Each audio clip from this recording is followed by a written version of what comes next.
Susipažinkime su Punske veikiančiu amatų centru Šimtavirvis, kuriame darbuojasi Lenkijos lietuvių etninės draugijos nariai. Ką jie čia veikia? Iš kur atsirado toks amatų centro pavadinimas? Ką jis reiškia? Papasakos draugijos pirmininkė Aldona Vaicekauskienė. Sugalvoju, kad galima palengvinti darbą kitai pusiai. Tai perteisė virvutę ir paskiau jau antras tas ilgis lovatėsės yra žymiai lengviau išrengti ir kad išaust jau tą vieną pusę, vieną ilgį, tai reikia maždaug 100 virvučių ištiest. Tai ir tą tokio tipo rinktinės lovatėsės vadindavo šimtavirviais mūsų krašte. Čia kiekvieną dieną 100 virvučių, o tiksliau plonų siūlelių narplioja Onutė Budzeikienė, lininių staltiesių meistrė. Jos darbai neįprasti, originalūs, nenukopijuoti. Iš kur Onutė išmoko staltiesių ant rėmelių meno? Jau nuo kiek laiko stengiausi atkurdinėti darbus, staltiesėlės neramas ant rėmelių. Sunku buvo, kadangi negalima buvo rasti žmogaus, kuris jau gali padėti. Ir dabar paskutiniu laiku atkūriau šitą būtent rėmelyje pavaizduotą raštą, kuris, mano nuomonė, yra pats sudėtingiausias, kadangi jo apmetimui reikia 8 sluoksnių siūlų. Ir čia nėra taip paprastai, tiesiog reikia nusižiūrėti, kas už kurio viniuko kabyt, kaip kurį viniuką sujungt. Tikrai labai ilgai aš čia iš tų staltiesių piešiausi ir džiaugiuosi, kad jis pavyko. Šios dirbtuvės savo veiklą pradėjo labai nesenai, maždaug 2 mėnesis, kada mes iš Seinų starostijos, o tiksliau jau iš Punsko kovo 11 mokyklos gavome įrangą, kuri buvo nupirkta vykdant projektą Seinų starostijos ir Lazdijų meno mokyklos. Kadangi meno mokykla visų pirma pagal save tą įrangą kūrė ir vedė apmokymus, nes ten yra ir muzikinė kryptis, ir tautodailės arba meno, tai Punsko mokyklai lyg tokios įrangos nereikėjo.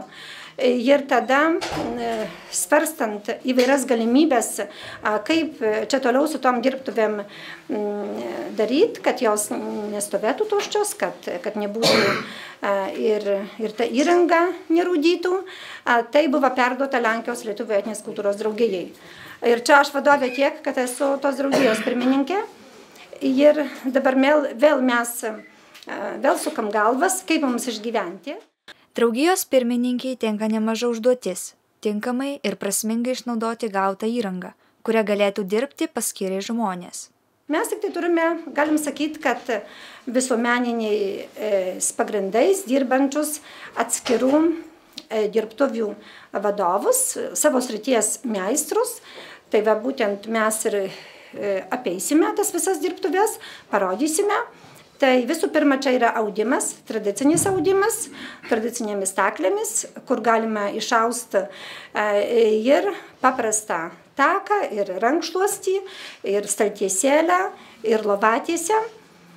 Turime įrangą ir mechaninių staklių, kurios dar ne visiškai gerai pas mus veikia, bet pas mūsų krašte nėra išnykęs juostų audimas, įvairios sritys, čia ir rinktinės juostos, ir pintinės, ir vytinės.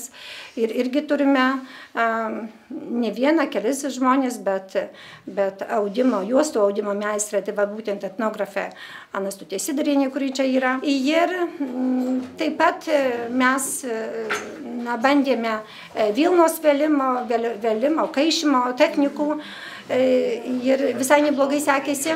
Taip pat vieną vyrišką turime dirbtuvę, tai būtent staliaus dirbtuvė. Ir čia būtų ta staliaus dirbtuvė tokio, galima sakyti, kad labiau linkusi į tautodailę, dailieji staliaus darbai. Tai ir verpstės, ir juostinės, ir ankštuostinės, langų apdaila pagal tuos senovinius medinius pastatus, na ir visi kiti dalykai. Šitos dirbtuvės reikia, nes negaliu pasakyti, kad kūrėsi muziejaus pagrindu, bet dalinai muziejaus pagrindu, kadangi ten mes esame sukaupę ir labai daug audinių eksponatų, ir tų nėrimų ant remų.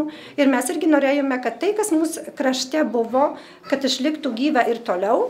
Ir kad tas technikas, paveldėtas ir paveldėta įranga, mes galėtum tobulinti, na ir mokyti kitus. Krašto etnografė rūpinasi mūsų kultūra, tautos palikimu, kurį visą gyvenimą skiepija jaunai kartai.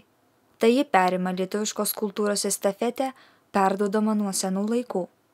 O kaip mums čia seksis šitie darbai, tai mes dar iš tiesų iki galo nežinom.